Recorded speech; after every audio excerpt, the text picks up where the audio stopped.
Alright, this is Reggie from Reggie's Garage. I got another video for you guys out there in YouTube world. I looked online and I thought that, I would just happen to glance out there to see if there was any videos pertaining to this vehicle actually. 2006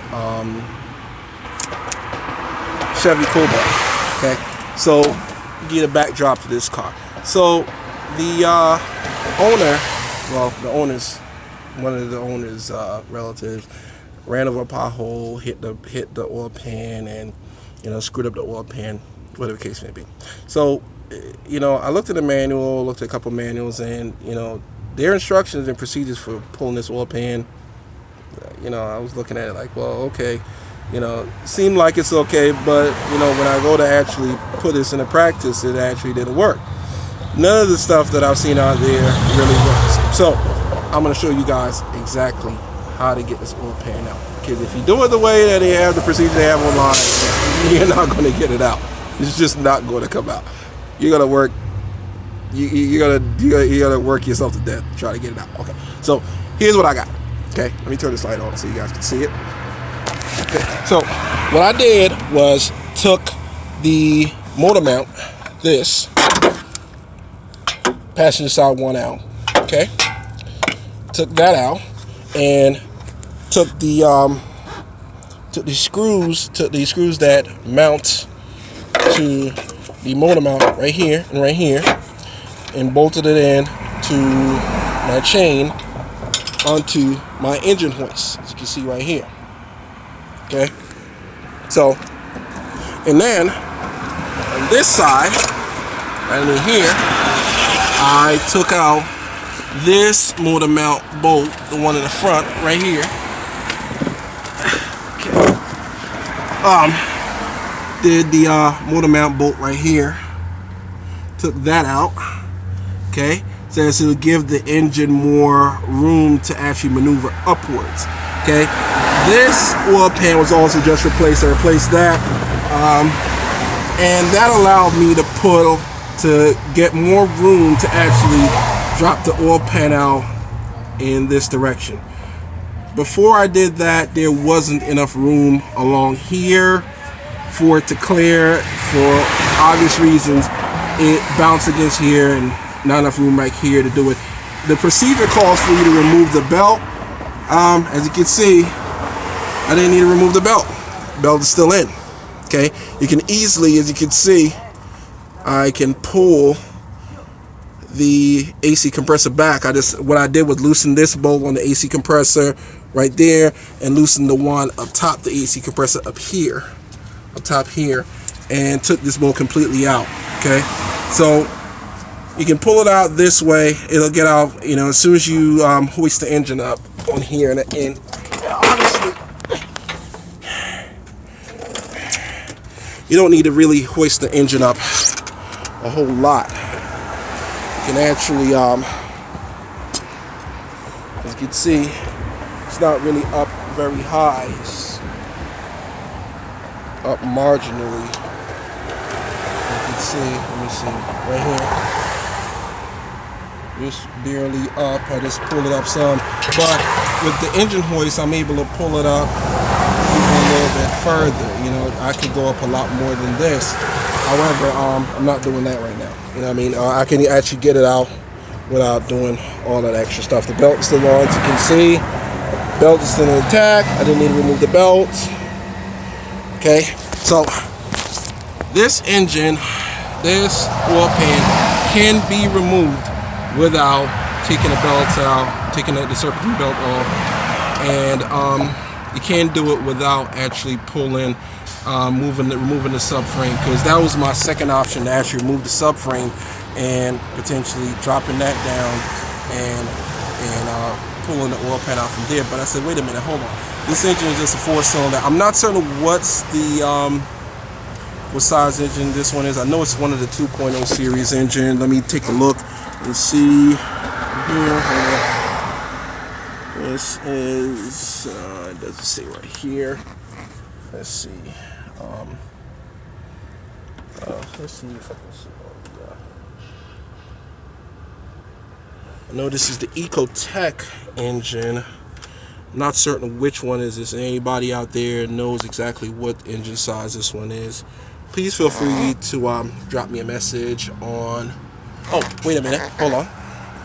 There's another tag.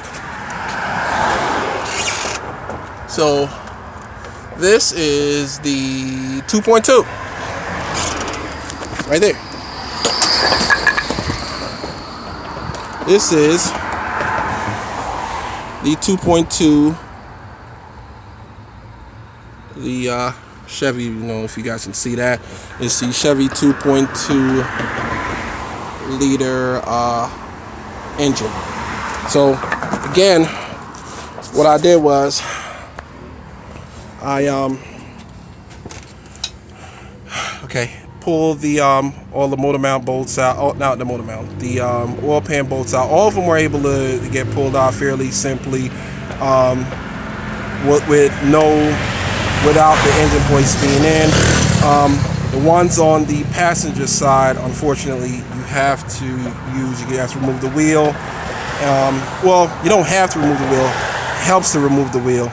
Okay, it really helps to remove the wheel. Remove the wheel, the passenger side wheel, and 13 millimeter bolts. You're not going to be able to get a wrench. You're not going to be able to get a socket in there and a ratchet. So you're going to have to get down to using a 13 millimeter wrench, probably a ratchet and wrench, and actually remove it from there. That way you can easily get the bolts out without actually using the engine hoist. The other side, on when you go to actually remove the oil pan, another takeaway: the oil pan dipstick. Okay, you're going to have to remove the dipstick from the front of the engine. Let me show you. Front, right back here, from this bolt right here. This is a 10 millimeter. It has a little bracket that goes along here. Okay, that locks onto here, and there's a couple of like for instance, this one clips into the little bracket that holds it, and there's another electrical connection down there that I removed and pulled the bracket off of the let me turn that out. That I removed off from the bracket with the oil pan dipstick tube, and then you can pull the whole dipstick down, with the oil pan, because unfortunately it's very, very difficult to pull that dipstick tube out with the oil pan still connected to the car. So I recommend pulling the whole thing out, then removing the dipstick tube once you get the oil pan down, which I'm going to do in a second. But that's how you do it. That's how you get everything done with it. Use the engine hoist. If you could actually use the engine support, the one that goes all the way across. You have a space right here along the frame of the car. Show you right here. It does have a lip right here on both sides. You can actually put the engine support right here and stretch it across, and then hook it up to right here where I have this chain hoist, and then you can hook the engine up from that angle. Okay, that will be my recommendation. Let me turn this light off again. 1 second. Yeah, that'll be my recommendation as far as pulling this engine out, using the engine hoist or using the engine support and yanking it out from there, and raising the engine up slightly, and the oil pan will drop completely out. Till next time. I know I've been banned on my videos. I'm gonna post some more. I have a bunch of videos I have to post, but I've been kind of busy, school, work, everything else.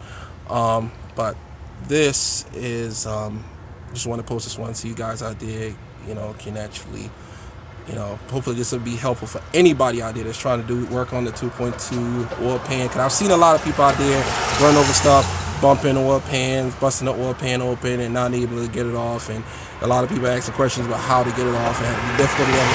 Actually, difficulty level on this, I would say, say 7. I would say a 7 out of 10. And I'm only saying 7 out of 10 because you have to have this engine lift or engine support. But I mean, given that those aren't very expensive anymore, I mean, you could pay $150 for an engine lift or $60 on Amazon for engine support. You know, that's not very expensive, you know, to get this job done, as compared to it being in the thousands of dollars as replacing the oil pan. So till next time, in the next video, you guys have a safe day and stay dirty, and Merry Christmas.